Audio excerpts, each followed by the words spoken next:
여기는 동물병원입니다. 괜찮으신 곳이고 집에서 저희 판단하에 아이가 병원에 가서 진료를 받아야겠다라고 판단이 되면 저희 병원으로 가셔서 검사를 받으셔야 해요. 이게 할인된 가격이에요. 50%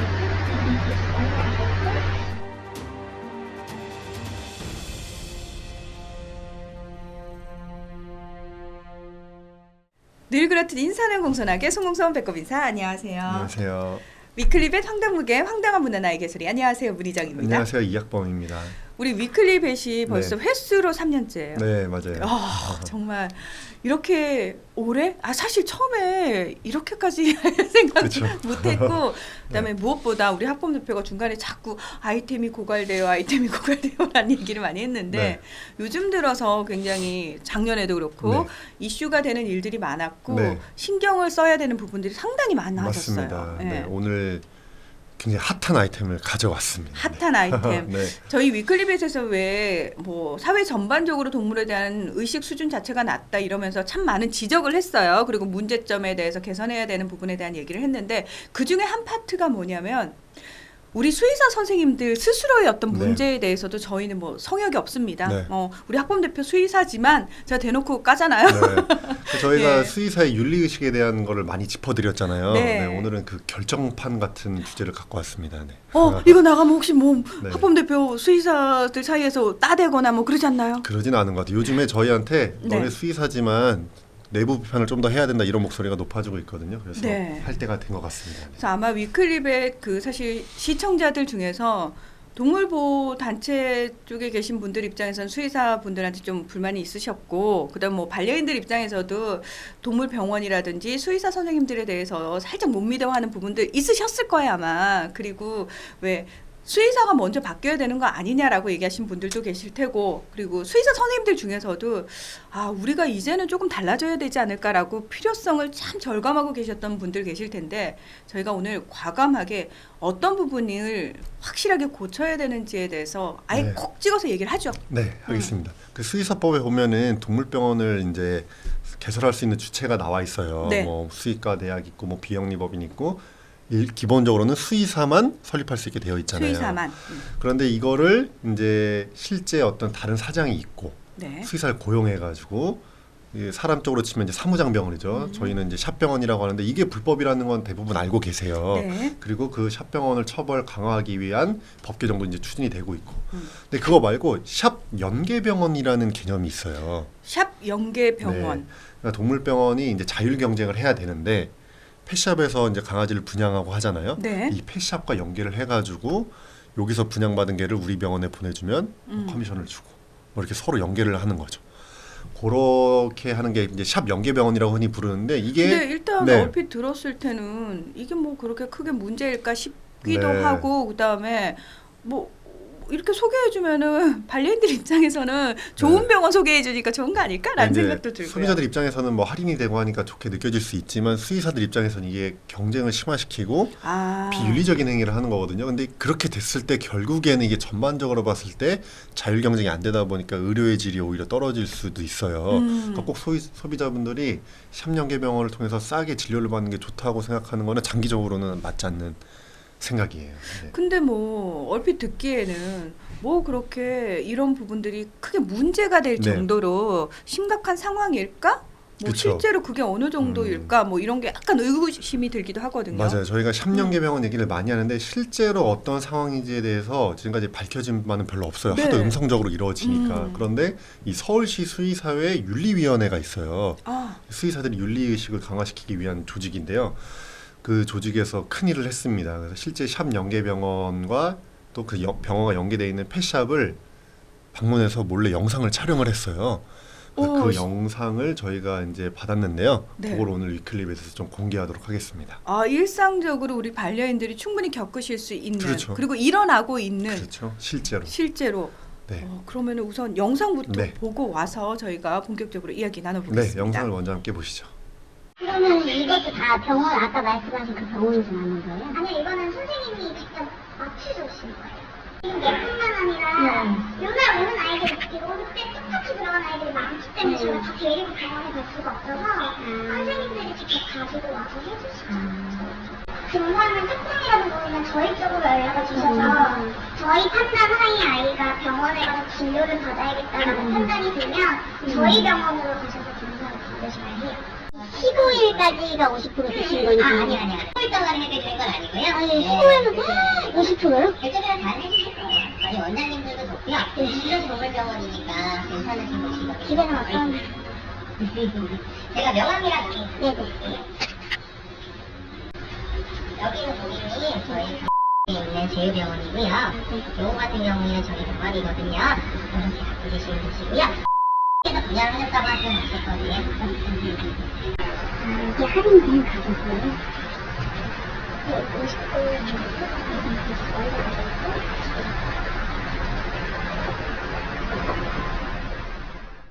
자, 저희가 지금 사실 영상을 좀 보고 왔는데 저 정말 죄송한데요. 네. 그냥 제가 일반인의 입장에서 봤을 때는 이게 뭐 그렇게 큰 문제인가 그냥 네, 예, 뭐 그렇게 저희 생각할 수 있어요. 네. 그래서 어떤 부분들이 문제가 될 수 있는지 좀 짚어주셔야 네. 될 것 같아요. 그 영상에 뭐 저희가 모든 영상을 다 보여드린 것도 아니고 문제가 굉장히 많은데 세 가지 꼭지만 좀 짚어드리면은 네. 첫 번째로는 펫샵에서 강아지를 분양할 때 네. 이제 예방 접종을 어느 정도 1, 2차를 뭐 시켜서 분양을 하는데 이때 이 펫샵과 연계되어 있는 수의사가 직접 와서 펫샵으로 와서 예방 접종을 한다는 거죠. 그래서 와, 너무 좋은 펫샵이다. 수의사 선생님 직접 오세요. 네, 그런데 예. 그 동물 진료는 그 동물병원을 개설한 다음에 거기서만 해야 되는 거거든요. 그래서 우리 뭐 흔히 뭐 출장 동물병원 만들어 주세요. 뭐 버스에 뭐 이런 것도 다 사실은 안 돼요. 수의사법 위반이에요. 아, 왕진 출장 안 되는 겁니까? 왕진을 원래는 할 수는 있죠. 그러니까 근데, 대동물 진료 같은 거 했을 때 왕진을 할 수 있는데 이 문제는 이 수의사가 이 펫샵에 가서 진료를 하는 게 말이 안 된다는 거. 자기 병원 손님을 가서 왕진할 수는 있지만 네, 이 펫샵에서 분양받는 개를 지금 펫샵에서 전화를 하면 이 수의사가 가서 예방 접종을 해준다는 거잖아요. 이 부분이 이제 문제가 있을 수 있고 이 펫샵 같은 경우에는 분양을 하면서 설명을 할 때 예방 접종도 우리 수의사가 와서 해준다. 네. 그리고 또 무슨 얘기를 하냐면은 혹시 이제 여러 가지 증상이 있어서 개가 아파 보이면 가까운 병원에 가지 말고 여기에 연락을 줘라 우리 펫샵에.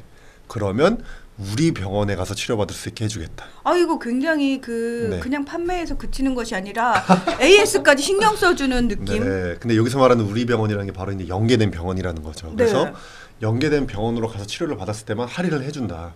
이런 식으로 연계가 되면은 여기서 분양받은 보호자가 다른 병원에 갈 이유가 없죠. 즉 가까운 그렇죠. 병원에 갈 필요가 없죠. 싸니까 이쪽으로 가잖아요. 이런 게 이제 문제가 있다는 거고. 또 하나는 펫샵에서 분양을 할 때 여러 가지 이제 명함이나 서류 같은 걸 보여줘요. 근데 여기에 이 병원으로 가면은 평생 이런 것들이 할인된다.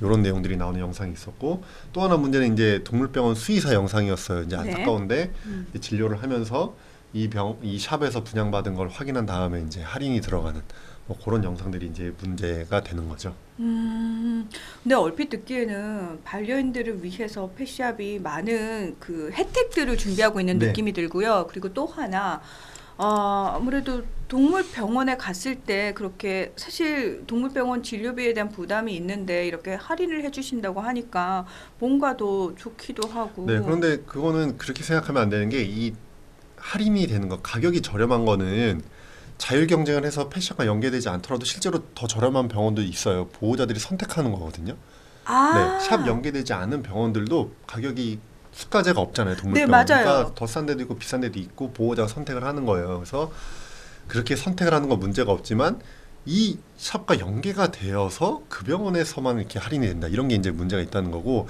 이게 수의사법에 어디에 저촉될 수 있냐면 수의사법 시행령 제20조에 보면은 과잉 진료 행위를 금지하고 있어요. 과잉 진료 행위. 네, 근데 과잉 진료 행위 하나의 항목 중에 하나가 다른 동물병원을 이용하려는 동물의 소유자 또는 관리자를 자신이 종사하거나 개설한 동물병원으로 유인하거나 유인하게 하는 행위. 일명 그냥 유인행위라고 하거든요. 쉽게 말해서 다른 동물병원으로 갈 수 있는 고객을 우리 병원으로 데려온 행위를 금지하고 있다는 거예요. 이 부분에 이제 저촉될 수 있다는 점을 기억해야 될 것 같고. 그냥 얼핏 들었을 때는 막연히 그 동물병원의 네. 어떤 탁월한 마케팅 전략이라고 생각을 했는데 그게 법에 저촉이 되는 행위일 수도 있군요. 네. 그래서 동물병원 자체적으로 하는 여러 가지 행위도 있어요. 뭐 쿠폰 발행, 뭐 차량 운행. 사실 이런 것들도 지금 판례가 없기 때문에 뭐 괜찮다고 생각할 수 있지만 이런 부분에 저촉이 될 수는 사실 있어요. 그래서 이런 건 이제 판례가 만들어져야 될 부분인데 네. 이 부분에 대해서 이 영상을 변호사한테 보여줘서 자문을 받아봤어요. 그랬더니 변호사분마다 의견이 약간 다른데 일단은 이 부분에 대해서 판례가 없기 때문에 잘은 모르겠다. 하지만 어떤 변호사분은 이건 걸면 걸린다. 이거 위반이 될 것 같다. 어떤 변호사분은 약간 애매한데 한번 해볼 수 있을 것 같다. 그리고 어떤 변호사분은 이 정도는 걸리지 않을 것 같다. 의료법은 더 강력한데 수의사법은 너무 약하다. 이런 의견들을 주셨거든요. 그래서 우리가 이 상황에서 의료법을 좀 살펴볼 필요가 있을 것 같아요. 네. 의료법에서는 의료법 시행령 32조에 이 수의사법에는 없는 조항이에요. 의료인의 품위 손상에 대한 행위를 금지하고 있어요. 그러니까 의료인의 품위를 손상시킬 행위를 의료법 자체에서 금지하고 있는데 거기에 어떤 것들이 들어가냐면 학문적으로 인정되지 않는 진료행위 한 거, 비도덕적 진료행위, 지금 이런 행위들도 비도덕적 진료행위에 속할 수 있거든요. 그리고 뭐 이런 거 불필요한 검사 투약, 수술 등 과잉 진료 행위를 한 거, 부당하게 많은 진료비 청구한 거, 또 금품 수수한 거, 리베이트죠. 약국이랑 연계한 거, 지금 우리 펫샵이랑 연계한 것처럼 여기 의료법에서는 약국이랑 연계한 거를 약국 종사자와 담합하는 행위를 금지하고 있어요. 근데 이렇게 다 명시를 해놨잖아요, 구체적으로. 네. 근데 수의사법에는 이런 구체적인 명시가 없이 오로지 유인행위 하나만 적혀 있거든요. 그래서 이번 사례를 좀 일단 사법적으로 한번 심판을 받아서 만약에 문제가 없다라고 나면 의료법처럼 우리도 좀 강화할 필요가 있을 것 같아요. 수의사법은. 그리고 또 하나 지적해야 될 거는 의료법은 이거를 위반했을 때 3년 이하의 징역 또는 3천만 원 이하의 벌금을 처해요. 굉장히 강력하잖아요. 근데 수의사법은 이런 형사처벌은 받지 않고 행정처분, 그러니까 병원 업무정지 정도만 받거든요. 이런 부분에 대해서도 좀 우리가 한번 생각을 해봐야 될 것 같아요. 사실 그동안은요 수의계에 요구된 사회적 역할 자체가 어떤 의미에서 약간 제한적이다라는 인식이 강해서 그런지 네. 이런 뭐 수의사의 품위라든지 윤리와 관련된 법 규정도 그렇고요. 그리고 수의사들 스스로의 마음가짐도 그렇고 굉장히 좀 적지 않았나. 네. 범위 자체가 굉장히 좁지 않았나. 맞아요. 그런 거를 네. 깊게 생각해 본 적이 없는 것 같아요. 그렇죠. 근데 그게 이제 몇 년 전부터 뭐 저희도 많이 얘기했지만 동물보호에 대한 인식이 올라오고 수의사에 대한 사회적 책임이 강화되고 하면서 그런 게 이제 많이 나오고 있거든요. 그러니까 이런 일은 좀 이제는 없어져야 될 것 같아요. 근데 또 수의사 선생님들 입장에서는 어떤 것들이 법에 저촉되는지 그렇죠. 사실은 몰랐기 때문에 맞아요. 수의사 선생님도 이용당한 부분이 있지 않을까요? 맞아요. 그래서 이게 사실은 정말 불법인지 모르고 하시는 분들 있을 것 같아요. 그래서 네. 지금 판례가 없는 게 문제이기 때문에 일단은 걸어서 판례를 한번 확인해 봐야 될 거, 사법부가 이걸 어떻게 판단하는지 확인을 해봐야 될 것 같고, 그거에 따라서 수의사법을 강화하던 뭐 어떻게 이제 조치를 취해야겠죠. 그럼 불법이라고 나왔으면 이걸 이제 대대적으로 홍보를 하던. 그렇죠. 그러니까 이번 사례를 계기로 좀 홍보할 필요가 있을 것 같고, 그리고 그걸 다 떠나서 이게 합법이든 불법이든 지금 수의사법이 강하든 약하든 이런 걸 떠나서 수의사 스스로 이런 행위를 사실은 하는 거는 좀 안타까운 일이죠. 사실은 옆 병원과 공정하게 경쟁을 해야지. 지금 병원이 많아지고 경쟁이 힘들다고 해서 이 샵과 연계를 해가지고 이렇게 하는 거는 저는 문제가 있다고 생각합니다. 뭐 개개인의 양심에 맞춰서 그냥 굉장히 자연스럽게 잘 되면 참 좋겠지만 이미 이제 상황 자체가 현실 자체가 그렇게 어떤 개인의 양심에만 맡겨둘 수 없는 상황이 돼버렸잖아요. 맞아요. 그렇다면은 이제 아주 뭐 규정이 정확하게 좀 만들어져야 되는 것도 또 하나의 어떤 중요한 숙제이기도 하겠지만 네. 저는 우리가 왜 강아지 공룡 계속 얘기를 하고 강아지 사지 마세요라고 반려인들한테 얘기를 하잖아요. 문제는 강아지를 파는 곳이 있기 때문에 사는 거거든요. 맞아요. 네. 그렇다면 수의사 선생님들은 과연 강아지 사지 마세요 라는 이 말에 어느 정도의 책임감을 가지고 있을지에 대해서도 네. 저는 스스로 조금 생각을 해보셔야 될 것 지금 같아요. 동물보호단체들이 동물 판매하는 동물병원들까지도 이제 약간 비난하는 분들이 있잖아요. 네. 물론 동물 판매하는 동물병원에서도 강아지 공장에서 데려온 거 말고 정말 제대로 된 브리더에서 데려와서 하는 분들도 있긴 있어요. 근데 어쨌든 수의사가 동물 판매를 하는 것 자체를 안 좋게 보는 시각이 많거든요. 근데 이거는 그걸 넘어서서 심지어 펫샵과 연결한다는 건 말이 안 되는 거고, 이 샵 연계병원 지금 수의사분들이 꼭 기억해야 될 게 뭐냐면, 만약에 이번에 이런 사례가 걸어서 수의사법 시행령 이거 위반으로 걸린다, 네. 유인행위에 해당한다라고 해서 처벌을 받게 된다고 하더라도 이 연계된 샵은 처벌을 받지 않아요. 오로지 수의사만 처벌을 받거든요. 그 병원만 면허정지 또는 이제 업무 행정처분에서 업무정지를 받게 되는데, 같이 공모하고 같이 연결해서 이런 행동을 했다 하더라도 펫샵은 처벌받지 않는다는 점, 수의사만 피해를 볼 수 있다는 점을 꼭 기억하고 이런 행동을 하셔야 될 것 같아요. 네. 눈앞의 이익만 생각할 수밖에 없는 지금 급박한 상황일지라 하더라도 사실 수의사가 지금 현재 가지고 있는 어떤 사회적 위상, 뭐 천만 반려인 시대고요. 그리고 인수 공통 전염병이 굉장히 만연하고 있는 시대이기 때문에 그렇죠. 예전하고는 윤리 의식과 마음가짐 자체가 좀 달라져야 되고요. 그럼 무엇보다 수의사 개개인이 아니라 수의사 전체의 모습에서 조금 생각하는 그럼요. 그런 마음들, 모습들이 보여져야 할 때가 아닌가 네, 그런 생각이 듭니다. 이 샵연계병원들이 지금 사실은 매출이 잘 나와요. 이렇게 하다 보니까. 그러니까 이게 후배들이 이걸 배우는 거예요. 후배들이. 그래서 수의대 학생들이 하는 얘기가 동물병원 이런 데 실습 나가보고 나중에 저도 병원 차려서 펫샵 하나 껴가지고 분양 많이 되는 껴가지고 할래요. 뭐 심지어는 펫샵이 있는 건물에 뭐 2, 3층에 들어가서 뭐 펫샵이랑 연계할래요. 이런 얘기를 하고 있단 말이에요. 그러니까 선배들이 이게 정말 안 좋은 거를 후배들한테 가르치고 있다는 것도 좀 기억하셔야 될 것 같아요. 아니 선배들은 모범이 돼야 되는 거잖아요. 그러니까. 왜 이렇게 나쁜 쪽으로 모범이 되시는 겁니까? 네, 그런 예. 것도 좀 하나 같이 기억해 주셨으면 좋겠습니다. 아니 네. 저도 모시고 있는 선배들이 있고 네. 저를 보는 후배들이 있는데요. 냉정히 말씀드리면 후배들 입장에서 무조건 돈 잘 번다고 능력 있는 선배라고 생각하지는 않습니다. 예, 후배들에게 이왕이면 나를 보고 나를 따라오는 후배들이 많이 있을 수 있다라는 생각을 한 번 더 하시면은 조금 더 책임 있는 그러니까요. 행동을 하지 않으실까. 그러니까 좀 그런 부끄러운 선배는 좀 되지 않았으면 좋겠고 또 그런 선배를 보면서 나도 저렇게 해야지라는 생각을 갖는 그런 부끄러운 후배도 되면 안 될 것 같아요. 그렇죠? 그렇게 생각 가지시면 안 돼요, 수의대생 여러분. 선배가 먼저 잘못한 겁니다. 예. 네. 그리고 우리 수의대생들의 교육을 또 직접 현장에서 책임지고 있는 수의과대학 교수님들의 어깨가 또 무거워지겠네요. 네. 이런 맞습니다. 부분까지도 교수님이 또 배려를 해서 고려를 해서 교육에 좀 가미를 시켜주시는 것도 한 방법이지 않을까 그런 생각이 듭니다. 2016년에 동물병원이 500개나 생겼대요. 반려동물 병원이 우리 보통 1년에 100에서 150개 생기는데 작년에 500개나 생겼다는 거예요. 근데 1년에 배출되는 수의사가 한 500명 정도인데 병원이 500개 생기는 게 말이 안 되거든요. 동업 형태까지 고려하면 이게 더 말이 안 되는 거예요. 근데 인테리어 회사, 의료기기 회사 물어보니까 올해도 한 4, 500개 생길 거라고 예상하고 있다는 거예요. 지금 뭐 동물병원이 폭발적으로 늘고 있거든요.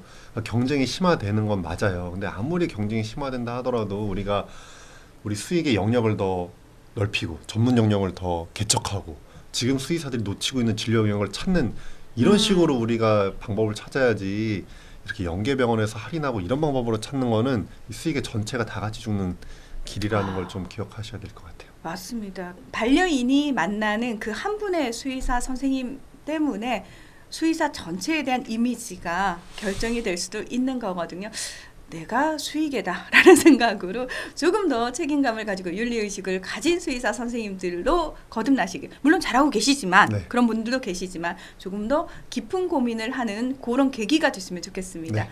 네, 위클리벳 황당무계 오늘은 여기서 마무리하겠습니다. 함께해 주셔서 고맙습니다. 감사합니다.